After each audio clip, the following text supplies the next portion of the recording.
So we just concluded our week-long violence reduction workshop as a city. It was extremely productive. We learned a lot of new things while also uplifting the experiences of the providers that were in the room. And we're just looking forward to a bright future and a forward-thinking ecosystem that's built to best serve the communities that are most impacted by community gun violence. My name is Isaac Yablo, and I serve as the Senior Advisor for Community Safety here in the Mayor's Office. What would you say is the accomplishment? What did the meeting accomplish? The meeting first and foremost accomplished bringing everyone together. Sometimes it's good to bring everyone together to get on the same page and to uplift the experiences that everyone has so that we can move forward in a productive way. Anything besides coming together and getting on the same page? Well, sometimes it's also good to look at the raw data that exists in terms of what's going on in our community. So the combination of coming together, focusing on collaboration, while also focusing on the real-time data that's a reflection of the crime in our communities, that makes it easier to come to a solution. What did that data tell you? Data told us what we all pretty much know, that violence in Boston is concentrated into micro neighborhoods within the city. Black men are the most impacted by this community gun violence.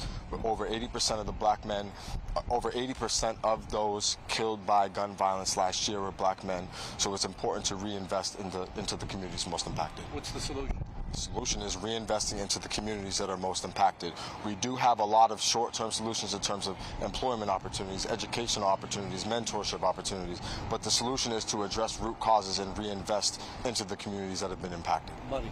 You need money invested. We need support in reinvestment. It doesn't have to come in the form of money, just reinvestment. Continuing what we're doing, investing resources, education, brothers behind me that are committed to this work, and investing in those people that are closest to the pain. What other resources? Does anyone else have questions too? Yeah, is there anything that was, I guess, discovered during all this? You guys, something that you didn't know already that you learned from? It sounded like it was more of a workshop, right? So was there something that you learned from all of this that was new to you? Well, what I learned from all of this is, number one, the vast variety of services that we have available as a city. And in terms of the actual content, we're doing a lot of things good in terms of the work that's happening. Sometimes it's good to bring a new face in and just to refresh us, right? I am a person that didn't realize that there are social theories that exist because I come from doing the work. And so sometimes when you're doing the work, it's nice to have someone that come in and complement the work that you're doing with scientific language and scientific evidence. Yeah, sure. I have a plethora of community members that were a part of this process. I'll turn it over to start Brother Donnell Singleton. Peace and blessings, Brother Donnell. Please, sir, and speak up if you can. Not a worry. Peace and blessings. My name is Brother Donnell Singleton. I am the CEO of DS Consultants. Very briefly, I just want to talk about something that is coming soon, which is the Healing Tour. What the Healing Tour is about is giving the community an opportunity to heal from things that we've yet to heal from. I'm a black man who suffers from PTSD, which is real. In case you don't know what that is, that's post-traumatic slavery syndrome. We are still dealing from the aftermath of that. We're still trying to heal from busing. We're still trying to heal from the crack epidemic. We're still trying to heal from not being able to afford oftentimes to live in our city. All the way back in October, I reached out to some of these brothers, Dr. Isaac, Will Dickerson Jr. The third, Bishop Dickerson, Minister Randy Muhammad, Sister Ramilda, and we started trying to figure out how, in fact, could we bring forth some form of collaboration to then go to all of the hot spots in our area, speak to the community, offer clinicians, psychiatrists, and things of that nature, partner with the city so that we could actually make sure that all the resources that are present would be there for the community, and then try to take all of us collectively and the people that we represent and see how we can come up with a sustainable program that could help in the long run. I am more than happy that our beautiful mayor, Mayor Wu, has decided to support this effort. We've been working for a long time. It falls right in line to what we talked about this week, so it's great that we can just slide right on into what the city is trying to do. I would add that at the core of a lot of the conversations that were had over this past week was mental health. And we are blessed as a city to have Dr. Kevin Simon serve as our Chief Behavioral Health Officer for the city. And I want to introduce him to say a couple of words. So again, Dr. Simon, Chief Behavioral Health Officer for the City of Boston. The meeting today, as Isaac noted, was a collection of individuals and groups and organizations that have been doing the work historically in the city. With regards to mental health, Mayor Wu has made an investment in having this particular role that I'm in, a Center for Behavioral Health and Wellness through the Boston Public Health Commission. We're currently investing to have more than 200 behavioral health workers coming from the city. You'll hear about these collaborations in the future, but today is about the men that are behind me, Mayor Wu, with regards to community safety, and Isaac leading that effort. Thank you. Thank you, Dr. Simon. Clergy are central to the work that we're going to be doing moving forward. So I want to introduce two extremely prominent members of our community, Bishop William E. Dickerson and Minister Randy Muhammad. I'm glad that we're here this morning. I know that the question was asked, what's different than before? The difference before, I appreciate Mayor Wu for having the boldness to bring together such a diverse group of people. And I appreciate the fact that we have people at the table that normally are not at the table that can speak from experiences that they were part of the problem before, but they're now a part of the solution and helping to turn around young people's lives. And this is a transgenerational approach. You know, so I commend her hiring Isaac because, you know, his understanding of his generation and my generation is not always, you know, looking eye to eye. But we can work together because the thing is, we want to see this city move forward. And so I'm glad that the mental health is brought forth, as Brother Donnell said, the trauma that we've experienced as black men not ignored. And so the issue of being able to share openly what's on your heart was manifest over these few days. And so I want to commend the mayor and all those that work with the city and various agencies that came together and individuals that genuinely care about the peace and the wellness of our city. So I'm looking forward to continuing to work and collaborate with those that have the same mindset in regards to peace and moving forward. God bless. Good morning, everyone. I'm Minister Randy Muhammad of Muhammad Mosque number 11, also the founder of the 10,000 Fearless Peacemakers. We've been doing the work in the community for many, many years, working to raise up a volunteer army of men that can go out into the community to promote a culture of peace. We offer conflict mediation, and we have a Stop the Beef hotline. I'm really happy about the events that took place this week. As Dr. Yablo said, it's about collaboration, and that's what's new. For many years, there's been many of us that have been doing the work in the streets, in the community, but have been working kind of like in silos outside of the system, if you will, working independent with no resources. And so there's a commitment now to bring resources to those of us that have been doing this work, that are connected in the streets, that are working outside of the traditional organizations or tentacles of the city. So there's more of a connection between community and the city. So I'm looking forward to this, and I want to support what's going on. I feel that our mayor, her heart is in the right place with this, and I'm looking forward to really great work being done and continuing this work to bring peace to our community and to decrease the amount of homicides and the violence that are taking place in this city. We've been doing a good job, but the biggest room in any house is the room for improvement, and that's what we came together to improve and do better what we're doing. So thank you for being here. Thank you, Minister Randy. And as another individual representing what I will call a grassroots organization that are closest to the people, that are closest to the pain in the committee and the community, I want to introduce Ms. Ramilda Pereira of Project Turnaround. Hello, everyone. My name is Romilda Pereira. I am a longtime resident of Boston, 40 years, and also the founder of Project Turnaround, a program that serves the same youth that we spoke about. Yes, it was a long week from 9 in the morning to 4:30 in the afternoon. But I'm grateful and I'm thankful. Most importantly, we don't see the work that's happening behind the scenes, but I will say I appreciate Mayor Wu for not only putting us together, but she made sure that our voices was heard. She made sure that the people in the room knew that we mattered and our voices mattered, and that's why she wanted us in the room. And I appreciate that. So I can say thank you. Yes, and Chief, do you want to say any words? You say anything? Okay, come. Chief Neva Coakley of Boston Public Schools. Good morning, everyone. Again, I guess I'm going to echo what everyone else said.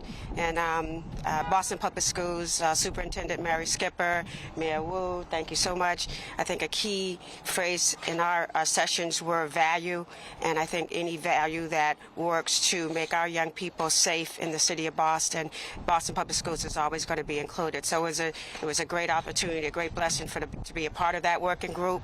It was kind of remnants of years past. But I think it's a great step forward and a movement forward for us working together. Keyword, collaboration, and partnership. There's always a value in that. And Boston Public Schools is always going to be in the room when it's that mission. So thank you so much. Thank you all, and I just want to underscore my appreciation for our Mayor, Mayor Wu. This is something that moving forward will be happening a lot. We are forced now as a city to collaborate across service sectors, to work together, to bring in the voices that have previously been silenced, and to work as a cohesive front. And that's what we're going to be doing moving forward.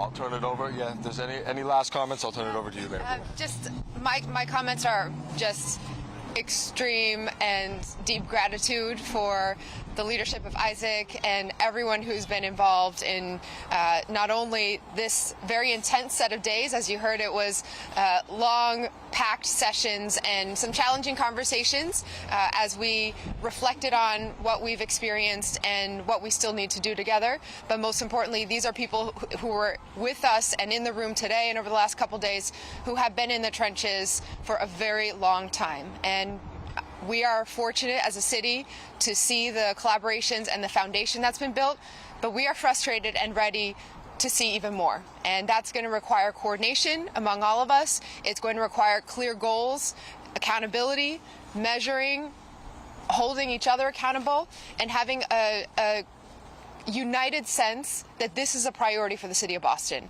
We will not tolerate being a city where we're watching work happening in different silos, that if we were all on the same page, we could make even bigger of a difference. We will not tolerate any neighborhood feeling like residents have to live in fear of violence or experience loss that ripples down generation after generation. We have the resources, we have the expertise, we need to just put it all together, and it's going to be following the lead and making sure that we keep the momentum coming out of this conversation going into the planning for this summer, but for a sustainable, durable, funded effort that the city will be eager to be a part of. But as we heard in this room, we want it to be based in community so that it will be lasting beyond any set of political actors or anyone else. This is about centering the people of Boston and what we know works and what is still needed. Do you want to say anything, Will? Good Friday, everyone. Good Friday. I don't know if anyone said it. I'm here today just delighted and joyful and very optimistic. The group of folks that were in the room all week long that really have a heart for the city, have a heart for young people, have a heart for people in general, and want to see the city of Boston safe, no matter what pocket of the city you live in.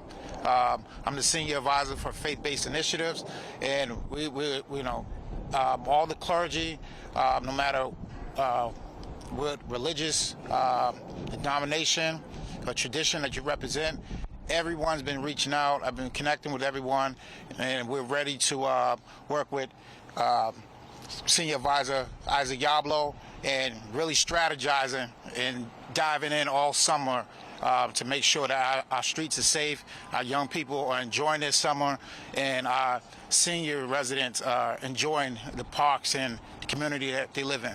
Thank you. Great.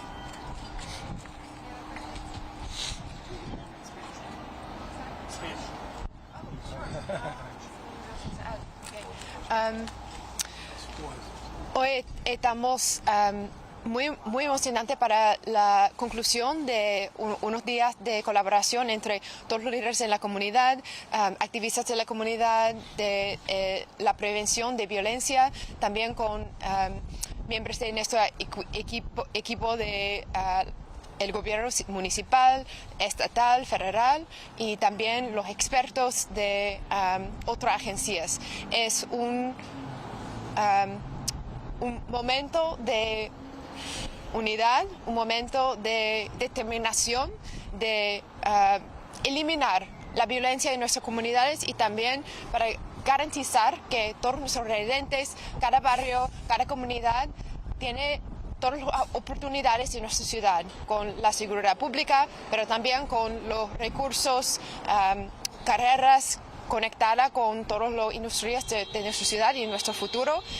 Para mí, estamos muy agradecida a todos los líderes aquí, miembros de nuestro equipo en City Hall, Isaac, nuestro director de iniciativas sobre la prevención de violencia y también la seguridad comunitaria, con todos los trabajadores en la comunidad, miembros de la comunidad de fe y muchos otros en la policía y todos los niveles. Entonces, muy gracias a toda la ciudad. Esta es una prioridad para todos. The meeting was basically about the issues of violence and things like that in the community that are affecting these people. That largely has to do with law enforcement and the police. At a time when the police desperately needs more officers, and we hear about officers migrating to the fire department because they don't want to work for the police department anymore, and the city council saying there is a fundamental cultural change that needs to happen in the way the police department is policing the city, and you're having a meeting here with these folks here, and your police commissioner is not even here. What's going on? Commissioner Cox has been part of these sessions as well, and we have had leadership from the highest levels within BPD present at each and every one of these sessions. They were off to responding to incidents, but even in this room today, we had our superintendent of the Bureau of Field Services, Lenita Cullinane, who's an incredible leader in the department, superintendent of the Bureau of Investigative Services, Felipe Colon, was here, as well as members from the from investigative and patrol units and everything in between, youth violence strike force, and those who are particularly focused on young people, and as you heard, our partners at the Boston Public Schools, the Sheriff's Office, the U.S. Attorney's Office, and District Attorney Kevin Hayden took part as well. So we recognize, and a big focus was how to build that collaboration between public safety and first responders, law enforcement, and community, and all the other supports and services of city government and other levels of government. Do you believe your police department needs to change its approach to law enforcement in the city, the way the council apparently does?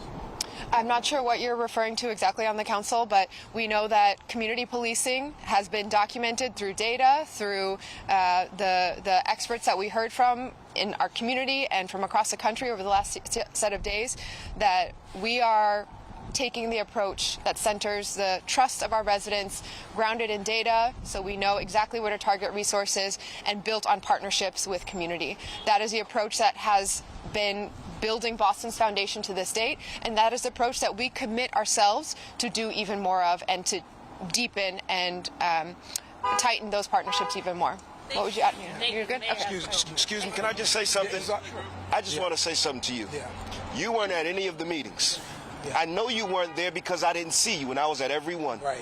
So you come and make an assumption, sir, you come and make an assumption that